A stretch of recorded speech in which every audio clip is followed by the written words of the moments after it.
La parte mediastínica es una porción un poquito complicada. ¿Qué ha pasado? Di nomás que no querías venir a clase y no te la querías pasar, mamá.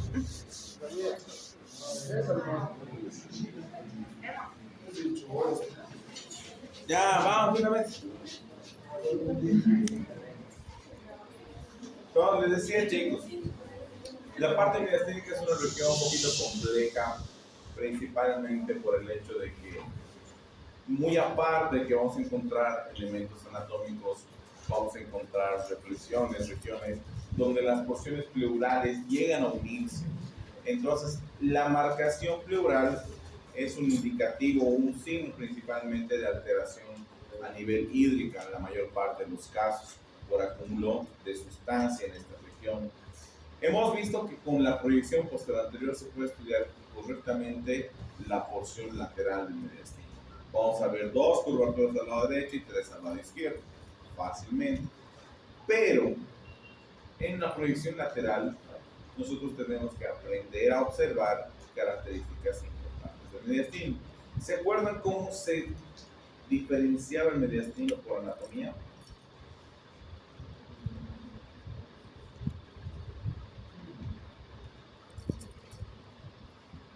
Con la división de las estructuras anterior. Ya, ¿cómo hacía la división?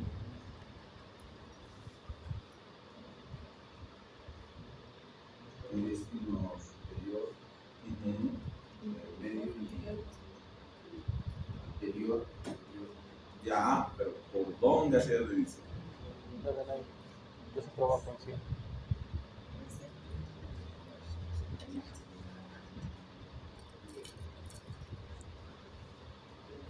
Eso es lo que necesito que ustedes recuerden. En esa posición, En la lateral, no sería acá.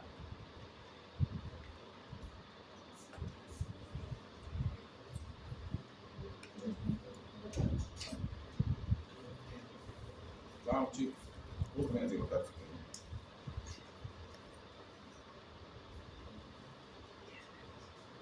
¿Cómo es? La división se hacía, como mi compañero dice, de superior e inferior, ¿no? Trazaban una línea a nivel de lo que es el manubrio external hasta lo que es la porción de T4, T5. Línea que cruzaba todo el tórax anterior y posterior. Todo lo de arriba era superior, todo lo de abajo era inferior. La parte del espacio retroesternal era anterior, el corazón era medio y la parte retrocárdica era posterior. Eso es por anatomía. Ahorita vamos a ir a ver todo esto. Aquí está. Esto. ¿De acuerdo? Su libro, el Pedrosa, todavía sigue dividiendo en superior e inferior, solo que el inferior lo divide por otras porciones. Actualmente ya no se utiliza esa división. Se utiliza la clasificación de Felson. Felson nos indica que el mediastino solamente se va a dividir en tres porciones. Una anterior, a través de una línea pretraquial que sigue el camino retrocárdico. Otra media, que se divide a través de una línea a 1 centímetro de los cuerpos vertebrales. Y el resto va a ser mediastino posterior. Si se dan cuenta, esta diferenciación varía un poco a la que nosotros hemos aprendido por anatomía. Ahora, ¿por qué varía? Porque en imagen lo que nosotros tenemos que hacer es tratar de ubicarnos de la manera mucho más simple posible para poder entender. Entonces, si nosotros nos vamos a mediastino anterior, ¿qué elementos vamos a encontrar? La parte external, espacio retroesternal, corazón. Listo. Nada más. Mediastino medio, tráquea, esófago, grandes vasos, espacio retrocárdico. Listo. No hay más. Obviamente los bronquios, ¿no? Y espacio posterior, todo lo que va a ser columna vertebral. Nada más. Así de fácil.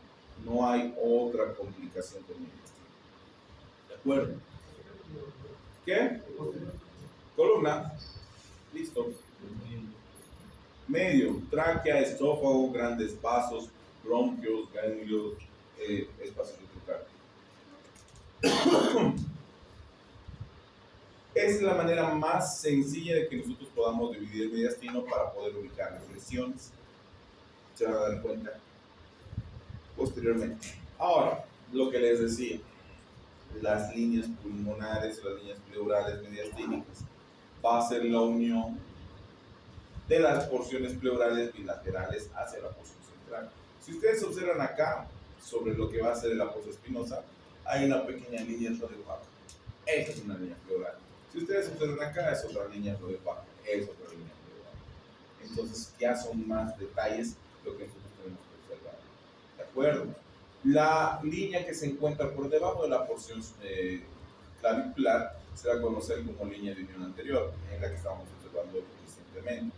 Esta línea de unión anterior normalmente tiene que estar en la porción central de la columna vertebral en la imagen. Ahí estamos viendo. Pero es la unión que va a darse en la parte anterior del cuerpo. Es una línea muy delgada que puede medir 2 milímetros. Entonces, cuando el paciente presenta una alteración, un acúmulo masivo de líquido interpleural, podemos observar mucho más engrosado. La línea de unión posterior, su mismo nombre nos indica, va a estar en la parte posterior, va a encontrarse a nivel de lo que va a ser la porción clavicular o supraclavicular. También es una línea muy delgada, de unos 2 milímetros. Pero esta, normalmente, la reflexión que vamos a encontrar es mucho más tardía que la anterior. Las líneas paratraqueales, vamos a tener una derecha, una izquierda, específicamente una PA. La derecha es una línea que va a variar, es una línea que va desde una porción muy delgada de 1 o 2 milímetros hasta engrosarse en lo que va a ser la porción ácido de la vena ácido, ¿no? Ahí estamos viendo el engrosamiento justamente de la porción pleural. Eso es lo que nosotros tenemos que verificar en la paratraqueal derecha. En la izquierda, simplemente la continuidad de lo que va a ser la línea pleural a nivel de lo que va a ser la porción traqueal. Vamos a tener una paratraqueal posterior. No hay anterior, chicos, por si acaso. No hay paratraqueal anterior. Vamos a tener una paratraqueal posterior, en la cual vamos a tener un leve engrosamiento con relación al resto de las porciones pleurales. ¿Esto por qué? Porque va a separar la parte esofágica de la tráquea. ¿De acuerdo? Vamos a tener la línea aortopulmonar, que prácticamente va a ser la unión de estas dos estructuras, donde va a llegar la porción pleural a chocar. Listo, no hay mayor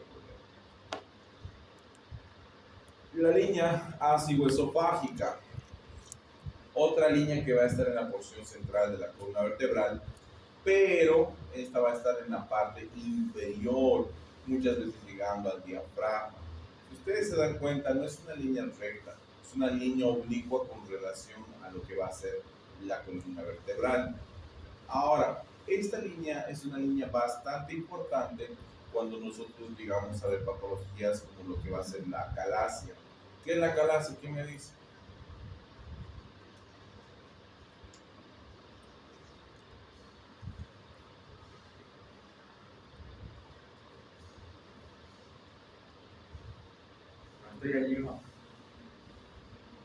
¿Cómo es que es la acalasia?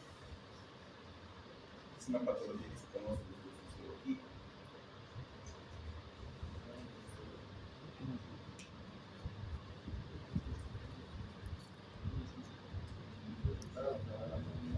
¿Qué? ¿Pero por qué?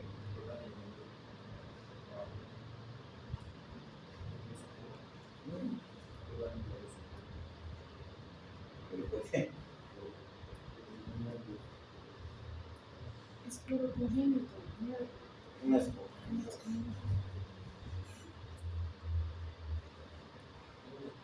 La acalasia es una disfunción del esfínter esofágico inferior.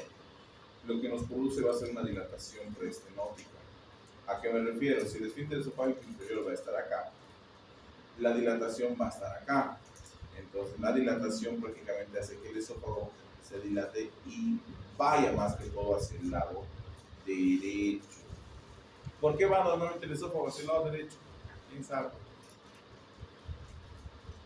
Porque el esófago normalmente no es un tubo que va recto. Es un tubo que va a iniciar en la boca de Killian, se va a ir normalmente hacia el lado derecho y de ahí recién va a girar hacia la izquierda. El corazón del maestro. 1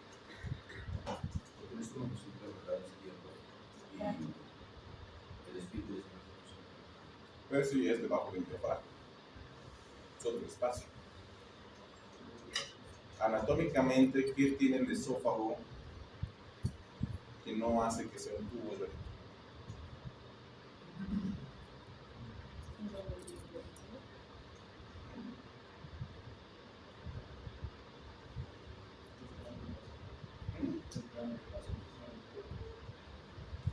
¿Qué tiene, pero, el esófago? El esófago normalmente va a tener improntas, si se dan cuenta, ¿se acuerdan? ¿Qué es una impronta?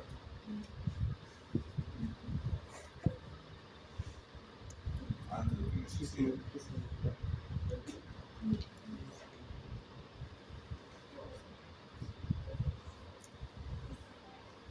Carlos es el chorro.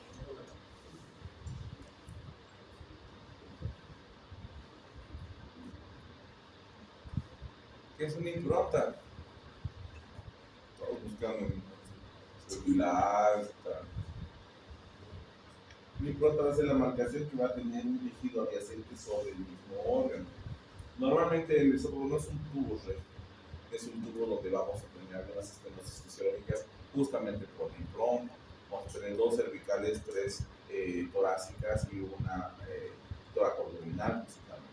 Las torácicas son las que hacen que el esófago vaya hacia el lado derecho. ¿Por qué? Porque aquí tienen una impronta, la de la aorta específicamente. La otra impronta es por el bronquio principal izquierdo y la tercera es por la aurícula izquierda.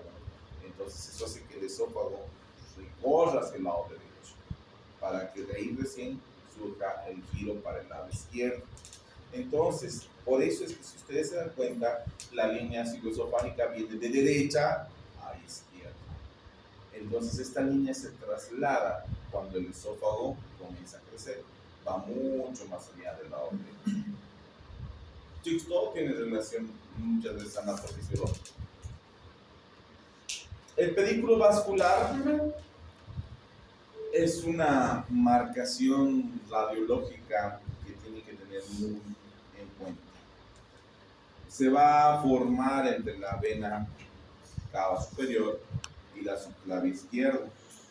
¿Qué es lo que tenemos que hacer? Medir esa distancia.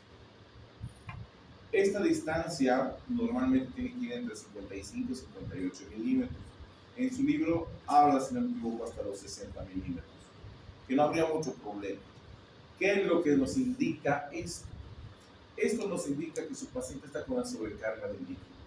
Normalmente en pacientes quemados, en pacientes con deshidratación grave, lo que ustedes normalmente hacen es canalizan vía y le ponen líquido a chorro.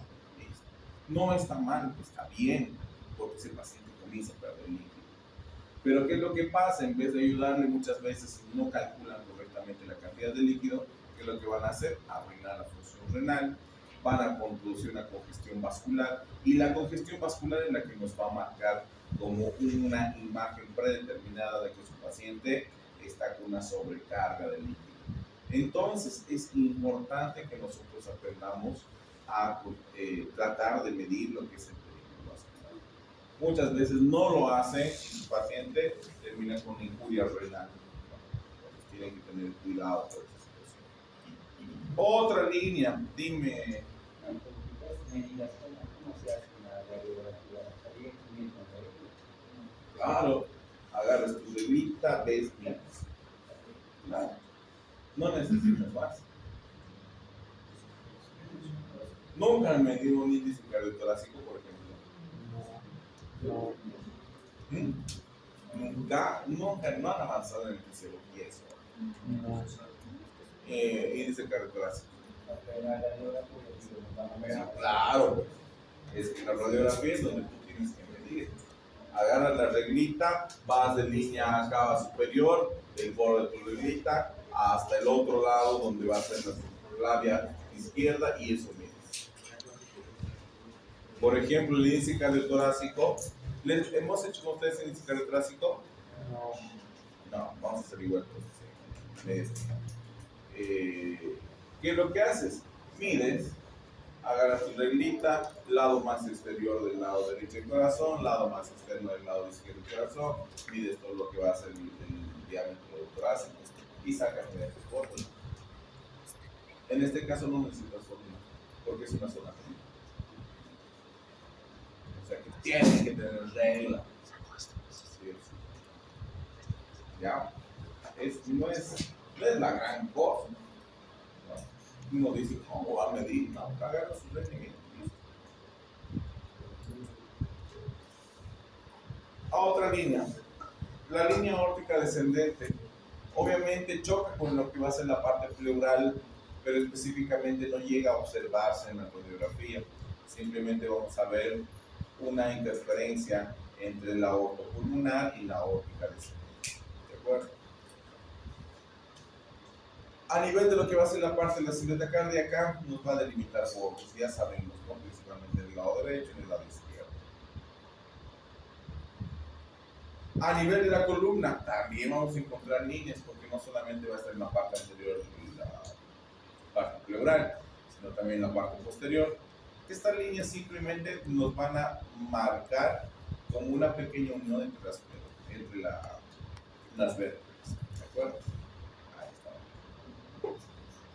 Esas son las líneas de unión mediastínicas, chicos. Entonces son líneas que tienen que tener muy en cuenta. Ahora, para analizar específicamente lo que es mediastino, ya hemos dividido. ¿Cómo se llama esta clasificación? ¿Se acuerdan?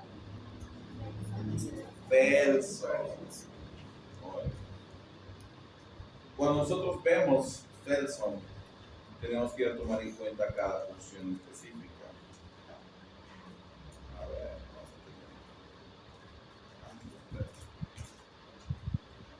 en anterior, ya les dije, ¿qué tenemos que revisar? Esterno, El espacio. espacio retroesternal, corazón. Dependiendo de la proyección, ya sea lateral derecho o lateral izquierda, normalmente podemos llegar a observar o no el ingreso de la vena cava hacia el diafragma. Ahí estamos. Eso es en cuanto a lo normal. En el medio, tráqueo completamente radiolucente. ¿El esófago se observa o no? Se observa una parte atrás. Porque esta es la línea para traquear posterior. Ahora los niños. El esófago no se ve. No se ve. A menos que tenga dos situaciones. Patológicamente tenga aire o por imagenología tenga contraste. Si no, no van a ver esófago, al igual que el intestino delgado. ¿De acuerdo? Exacto. Tiene dos movimientos espasmódicos dependiendo las fibras musculares. A ver, y eso anatómicamente también tiene que saber. Vamos revisando más abajo, encontramos estos espacios radiolucentes, que son bronquio, el bronquio principal derecho, el bronquio principal izquierdo. Aquí anterior está la arteria pulmonar derecha y acá está la arteria pulmonar izquierda. Esto ya es la aorta, la porción aórtica, ¿no? El callado de la aorta. Ahora, si ustedes bajan un poquito más, vamos a ver un espacio radiolucente muy marcado. ¿Qué espacio es?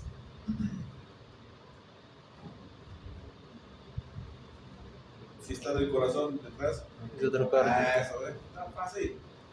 Ahora, vámonos a posterior. En posterior, algo interesante. Nosotros vamos a ver toda la columna vertebral. Pero ¿qué es lo que me interesa? Si ustedes van a ver la mayor parte de las radiografías, aquí arriba es radiopaco y abajo es radiolúcido.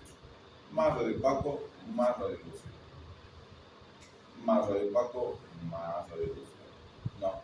Esto se debe principalmente a la cantidad de elementos que vamos a encontrar en la parte apical pulmonar. Ahora, esto me interesa, porque a esto lo conocemos como signo de la columna normal, que significa que la radiolucencia vaya en descenso. Aquí tenemos una columna vertebral. Cuando tenemos radiopacidad en la parte inferior del tórax, es patológico. No hay más donde perderse y todo lo que va a ser presencia radiopaca en la parte inferior va a ser patológico. Muchas veces nosotros trazamos una línea oblicua desde lo que va a ser ángulo costofrénico anterior hasta lo que va a ser el espacio de T4 a T5. ¿No? Ahí está justamente el mismo espacio donde nos divide en mediastino superior e inferior. ¿Esto qué nos va a marcar? Muchas cosas. Esta línea llega a ser lo que va a ser la separación del lóbulo superior izquierdo con el inferior izquierdo. Entonces va a ser una línea pleural entre los lóbulos. Esta línea nos va a orientar la presencia de lo que van a ser las válvulas cardíacas. Ahí estamos viendo la columna aórtica y abajo de la línea la mitral y la tricuspide. Esta misma línea nos va a orientar ubicación y dirección de la función cardíaca, porque no todos los corazones que vayamos a encontrar van a tener esta característica. ¿Ya? Ahora, eso es en cuanto a mediastino normal. Si nosotros vamos a la parte patológica, vamos a estudiarlos por porciones. En el mediastino anterior vamos a tener lo que van a ser las famosas 4 Ps que les llaman. Lo que va a ser el problema tiroideo endotorácico, los timomas, el terrible linfoma y lo que van a ser los teratomas. ¿De acuerdo? Acá, por ejemplo, si ustedes ven estas 3 radiografías, ¿cuál es normal? ¿Cuál es patológico? ¿O todas son patológicas? ¿O todas son normales? Todas son patológicas.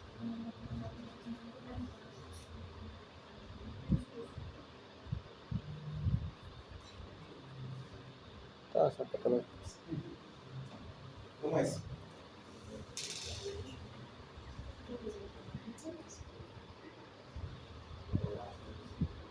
Si ustedes ven las 3 radiografías, ¿cuál es normal, cuál es patológico, o todos son patológicos, o todos son normales?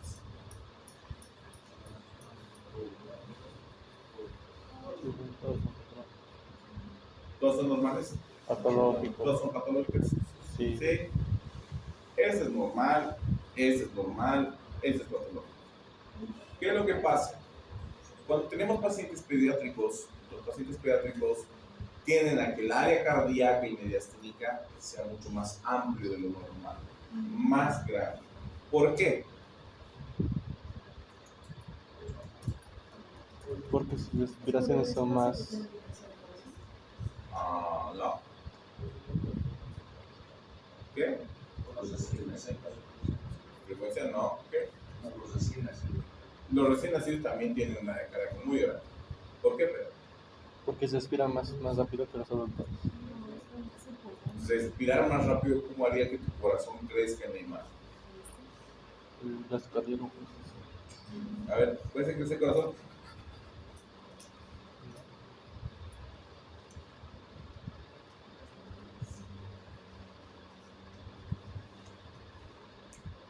¿Cómo hace que el corazón crezca en la imagen? ¿O qué características hacen que el corazón o el mediastino crezca en esta imagen? Dentro del corazón va a estar magnificado porque la mayor parte de los pacientes pediátricos se toman en AP. La mayor parte. 2. Hay un elemento que tenemos en el espacio retroesternal. ¿Qué se llama? Timo. Que el timo prácticamente va desapareciendo a medida que el paciente crece. Por eso es que el mediastino va a estar completamente agrandado. En los pacientes pediátricos es complicado descartar lo que va a ser una lesión tímica, ¿no? Pero en los pacientes adultos prácticamente sabemos que el timo ha desaparecido por completo. Cuando nosotros observamos una alteración a nivel de las curvaturas mediastínicas, que ya hemos aprendido cuando es normal, tenemos que sospechar un elemento así, ¿no? Cuando estos son difusos, no se logra evidenciar específicamente la alteración, uno sospecha que son malignos. Pero cuando son encapsulados, tienen un borde bien delimitante, sospecha en una lesión benigna. Sospecha, o no estoy diciendo va a ser 100% una lesión benigna. La única forma es como esto pasa. ¿No? Hay otra alteración, lo que conocemos como bocio tiroideo endotorácico. Muchas veces esa lesión tiroidea que debería estar en la porción cervical, desciende hacia lo que va a ser la parte torácica. Y es una alteración muy frecuente. Uno va a ver pacientes con dificultad respiratoria, excesos de todo, dificultad a la deglución, muchas veces, que le dicen, mira, tu gargantita está un poquito inflamada, toma tal cosa. No debe estar haciendo buena digestión, toma tal cosa. Pero nunca les realizan una radiografía. ¿Por qué? Porque piensan que el problema viene de acá arriba. El problema se instaura en la parte inferior, produciéndonos compresión a nivel traqueal y a nivel esofágico. El mayor porcentaje de estas lesiones sí se encuentran paralelas a la tráquea, desviándonos la tráquea principalmente hacia la parte derecha.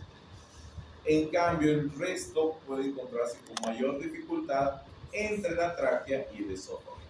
Cuando encontramos entre la tráquea y el esófago, claramente vamos a ver la porción aérea descendiente a través de la lesión.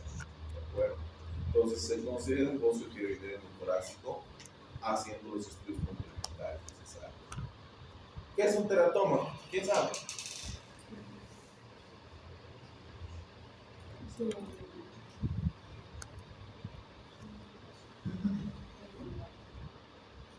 ¿Cómo es? ¿Qué es un teratoma? Teratoma, no hematoma.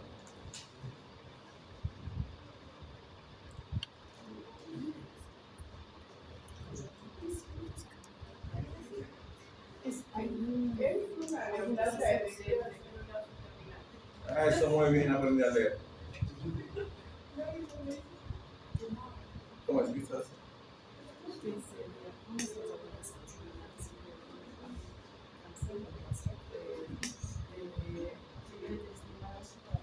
Ya, muy bien.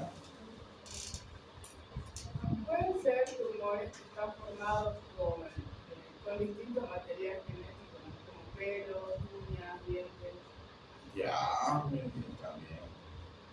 Nosotros nos formamos de células germinales. Nuestro organismo está formado de esa manera, ustedes ya lo han visto. Pero muchas veces este tipo de células pueden encapsularse y pueden quedar atrapadas dentro del organismo. No es muy frecuente, pero sí se puede observar. Por ejemplo, bueno, yo otra imagen interesante de un teratoma. No, yo no tengo una imagen.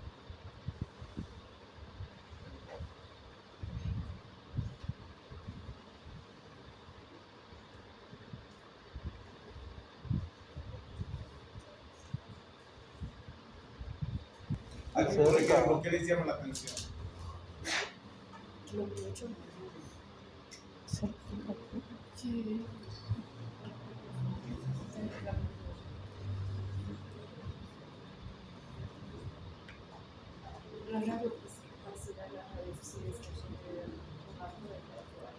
Ya, esto es normal, es gas. Y esto es, parecen heces. Vean más de cerca. ¿Qué parece? ¿Sí? Parecen dientes. ¿Cómo llegarían los dientes ahí? No quiero saber. No. Pero en la mayor parte de los casos que ustedes encuentran ese tipo de alteraciones,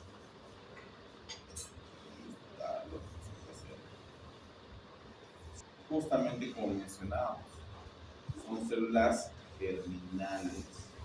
Este tipo de alteración nos va a formar lesiones cálcicas, lesiones cítricas, lesiones heterogéneas específicamente, muchas veces encapsuladas. La mayor parte son encapsuladas, bien marcadas, diferenciadas y llegan a ser benignas. ¿De acuerdo? Entonces, nosotros vamos a observar diferentes tipos de tejidos. No se asusten si llegan a observar piel, si llegan a observar cabello, si llegan a observar dientes, una formación auricular, una formación ocular. Es normal encontrar en los teratomas. En este caso estamos mencionando teratoma, ¿por qué? Porque en este tipo de pacientes se encuentra a nivel de lo que va a ser el mediastino anterior, en el espacio retroesternal. ¿De acuerdo? Otra alteración que hay que diferenciar, los famosos linfomas. Si ustedes se dan cuenta, lo mismo que las otras, nos altera lo que va a ser la célula mediastínica. Vamos a tener dos tipos, ¿no? No son muy frecuentes encontrar los linfomas en tórax. Ya, son muy raros. Pero, dentro de estos, los linfomas Hodgkin normalmente vamos a tener una alteración de manera bilateral. Es decir, que nos va a alterar todo lo que va a ser mediastínico o la porción mediastínica de manera bilateral. En cambio, el no Hodgkin prácticamente afecta a una cadena ganglionar específica. Entonces, la lesión que vamos a encontrar o se va a presentar en la radiografía va a ser unilateral. ¿De acuerdo? Entonces, esa es una característica de diferenciación, pero eso no implica que sea netamente uniforme. No, todos son orientativos, acuérdense. Las famosas hernias de Morgagni, por ejemplo. Las hernias de Morgagni son protrusiones en la parte anterior del mediastino, que puede ser lateral o puede ser netamente central. Lo más común y frecuente que encontremos es tejido peritoneal, pero también se puede encontrar tejido intestinal o tejido hepático. Ahí, por ejemplo, ¿qué llama la atención? Esa para decir. ¿Cuál? ¿Es? No, no, ¿Es? ¿Qué es esto? ¿Mm?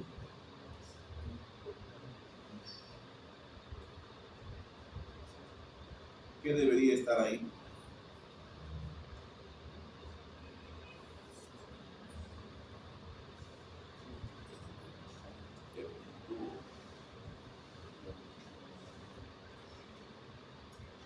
Lleguen, ¿no? Ustedes graban y se lo ponen en clase. ¿Cómo es? ¿Qué debería estar ahí? Yo también voy a poner mi grabación desde la siguiente, ¿verdad?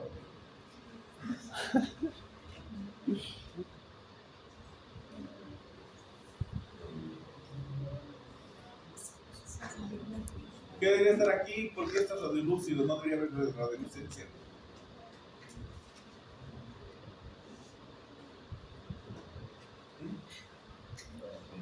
El corazón. Ahí en la parte retroesternal, el espacio retroesternal, deberíamos tener el área cardíaca.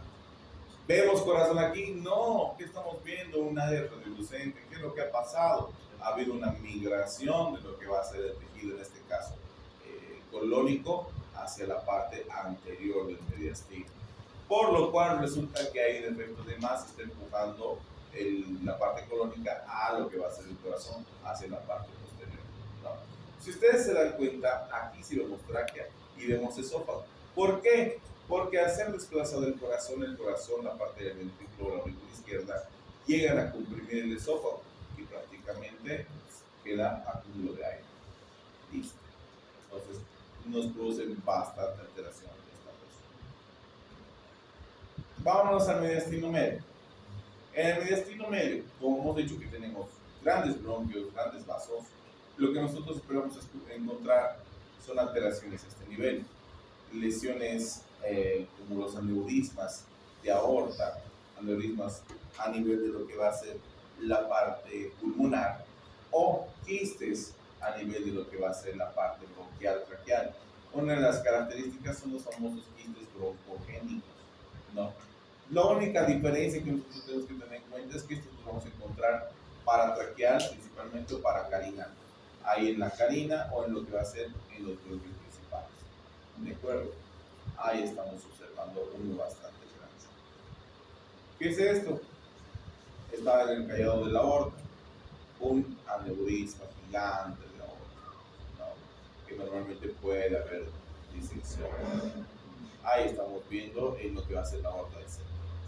Muchas veces se nos marca a través de lo que va a ser la porción radiológica, ¿no? En este caso en el corazón, pero acá estamos observando en la parte inferior.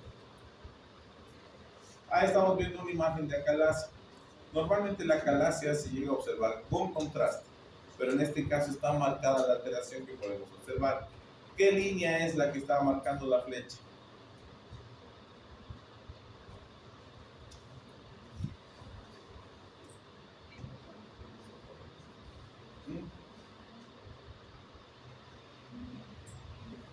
Como chicos, si hace rato les he dicho, esta línea está aquí, tiene esta oblicuidad que se traslada a este lado.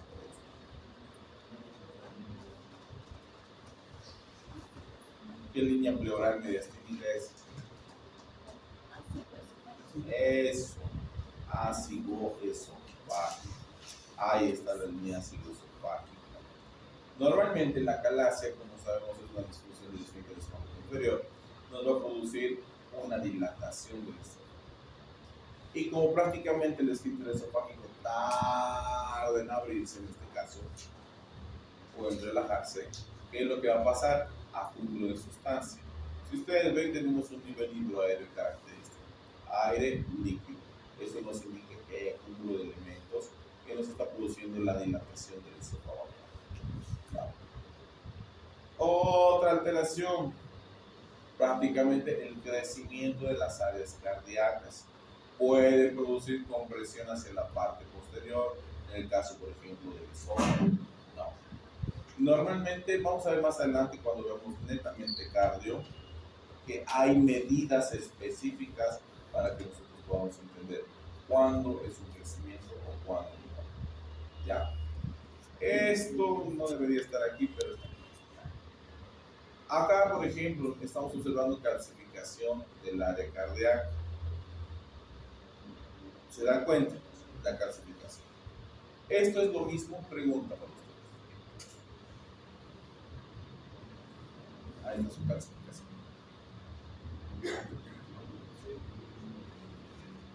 ¿Sí? ¿No? Tal vez, quizá, todas, ninguna verdadera o falsa.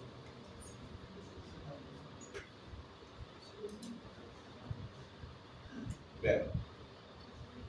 Calcificación. Está más anteriormente a la calcificación. Calcificación.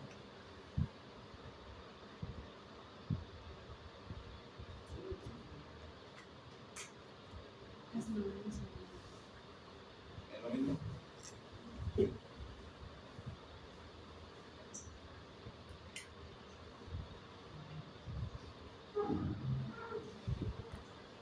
No, no es lo mismo. Esta es una calcificación pericárdica. Este es el pericardio específicamente. Pero ¿esto qué es? Este es un infarto de la arteria coronaria. Ahí está. La arteria coronaria completamente calcificada. Eso tiene la tomografía. Vamos a verlo cuando veamos cardio y pericardio, ¿ya? No se complica, pero les digo, no debe estar aquí. Ahí está mal. Fácil, hernia hiatal. ¿Qué es una hernia de hiato? ¿Quién sabe?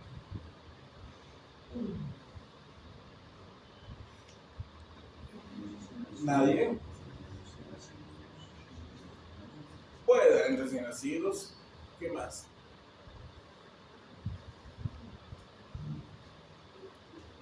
Es la protrusión principalmente, ya sea del estómago o del colon, a través del hiato esofágico, ¿no? Y ahí estamos observando una burbuja aérea con nivel hidroaéreo que se encuentra en la región retrocárdica o en el espacio retrocárdico. Ahora, a esto lo conocemos como el signo de iceberg, lo que nosotros lo conocemos. ¿Qué es un iceberg? ¿Quién conoce? ¿Quién ha ido a la Antártida? ¿Quién ha visto por lo menos Titanic? Todos. ¿Contra qué choca el Titanic? Ah, eso qué capo. Pues si les pregunto de mediastino no me responden. A ver, ¿cuáles son las características del iceberg? ¿Qué? Es más grande por debajo porque no se lo ve. No. Nosotros lo llamamos esto como signo de iceberg. ¿Por qué? Porque si ustedes se dan cuenta, tenemos un pequeño elemento que está construyendo, pero la continuidad de este elemento es mucho mayor y eso se encuentra en la cavidad abdominal. Justamente por eso nosotros lo llamamos como iceberg, ¿no? Muchas veces nos marca solamente la pequeña burbuja a este nivel, donde prácticamente llega a pasar desapercibido. En este caso, si ustedes se dan cuenta, tenemos la burbuja gástrica, tenemos un nivel intraaéreo, porque esto es fundus gástrico, pero acá abajo observamos claramente dilatación de las válvulas conniventes. ¿Qué es lo que está pasando? Que nos está produciendo una compresión de esta porción gástrica. ¿Verdad?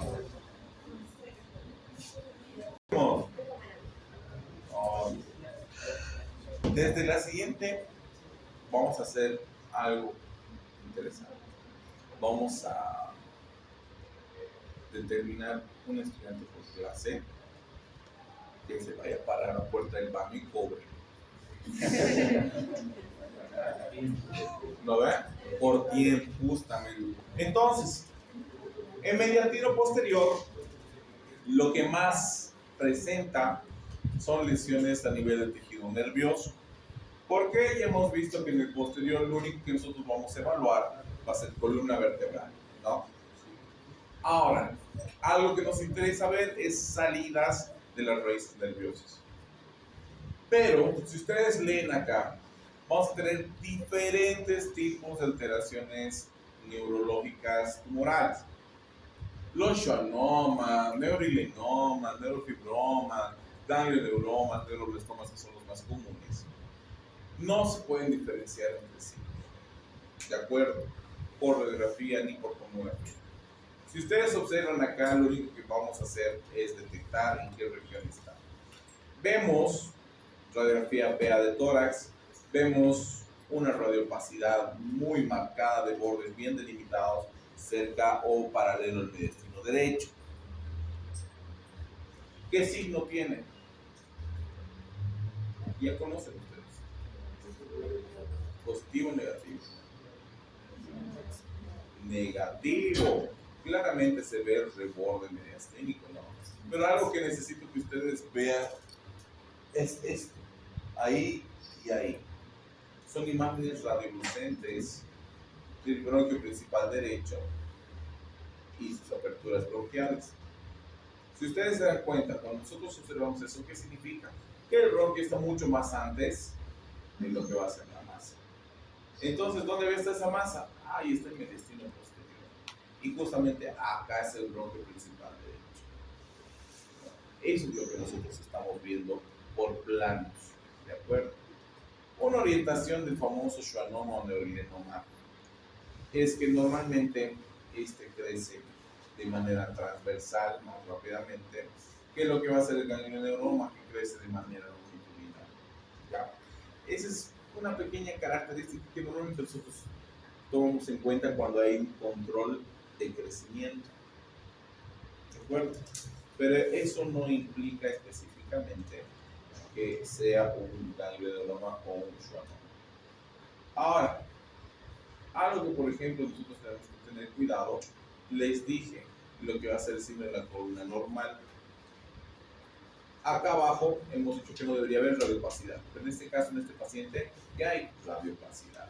Este es otro tipo de hernia. Esta hernia se llama hernia de Bogdanec, que lo más común y frecuente es que se presente en el mediastino posterior o incluso en la parte lateral, herniando lo que va a ser peritoneo, tejido intestinal y la porción hepática en el lado derecho. ¿De acuerdo?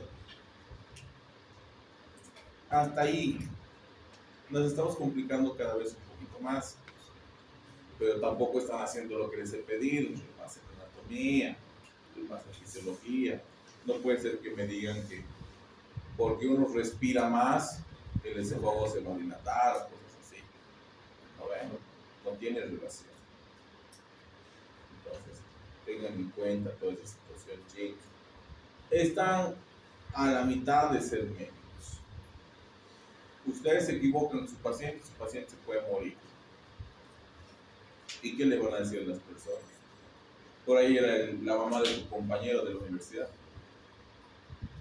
Por ahí era su hermano. Es complicado, muchachos. No se arriesguen a jugar con vidas ajenas, chicos. Hagan las cosas bien. Ustedes que están a tiempo, ahorita tienen tiempo.